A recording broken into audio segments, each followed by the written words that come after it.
This video is about giving you some simple tips on how you can improve cable management on your setup, and also to cover an update about a product that we covered in our last video, this monitor arm. I said that this monitor arm doesn't come with any cable management, and well, I wasn't technically right. There is a cable management section which one of you very helpfully pointed out, but it's not that great. We'll get to that in a second. So we'll just be using household items for cable management here. We'll not be purchasing any professional equipment for this. That said, the equipment that I do have already has a cable management slot, so let's use that first. This product in particular secures their cable management plate with a very tight screw. I had to put a lot of effort to unscrew this thing. I'm not really a fan of tight metallic screws being wound around my power cords and other cables. They could damage them. And when I finally managed to screw open this plate, we get to the point where I said it's not that great. See, it only has slots for 2 cables to run through it and nothing more. It has no problems fitting even thicker cables like power cords and HDMI cables, but only 2 of them can go in. If you want to insert more than 2, there is no more room for that. That's what she said. So if you're planning to include a VGA and an HDMI connector together inside this, then yeah, you can take that plan and throw it out the window.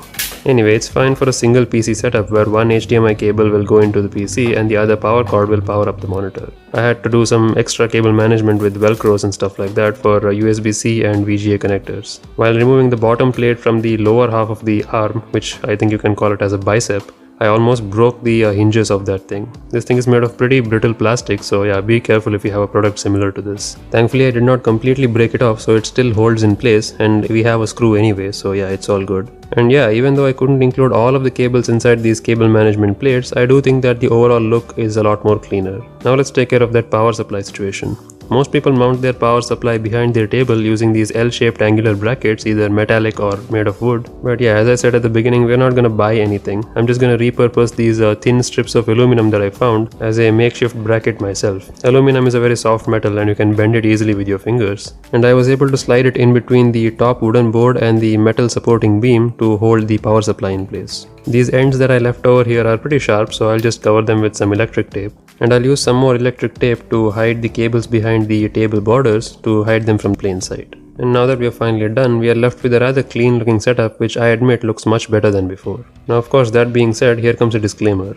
I completely understand if you don't want to do cable management because this is a boring and hectic process. I'm a guy who usually likes these kind of things, but I didn't enjoy this process at all. So yeah, I totally get it if you say that your setup looks fine and you don't want to do anything about your hanging cables. And now that I think about it, if you overdo this cable management, it can put unnecessary strain on your cables, leading them to be damaged faster. Especially if you're using a heavy monitor arm like I am. So yeah, maybe sometime in the near future I'll unscrew all of this and go back to using velcros. I feel like velcro is the right balance between holding your cables tightly but not so tight that they end up being damaged. But anyway, that in a nutshell is how you can cable manage your setup using some velcros, some aluminum frames, and of course electric tape.